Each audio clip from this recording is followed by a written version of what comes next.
Sir అప్పట్లో jail ఎలాగుండేదండి Musheerabad jail? ఎలా ఉండేది? ఆ! అంటే సినిమాలో చూపించినట్లుగానే ఉండేదా? ఆ? సినిమాలో చూపించినట్లుగానే అందరికీ ఒకే బ్యారక్, లోపటే టాయిలెట్. కాదండి.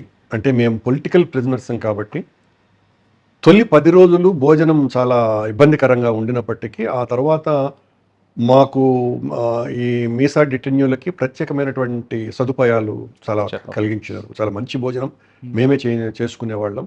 ప్రతి ఒక్కరికి ఒక కాట్ ఉండేది. ఒక పైన ఫ్యాన్ ఉండేది. బ్యారక్‌లో మా బ్యారక్‌లో దాదాపు 16 మందో, 17 మందిమో ఉండేవాళ్ళము. అందరికి కలిపి ఒక టాయిలెట్ ఉండేది.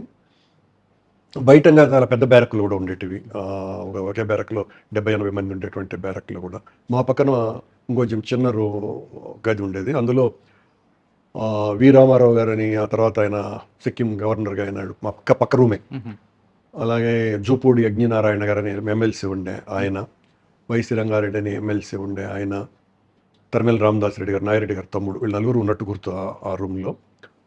ఆహ్, సూర్యప్రకాష్ రెడ్డి గారని అనంతపురం నుంచి was also very popular RSS and Jan Sangh leader. ఆయన కూడా ఉండేవారు.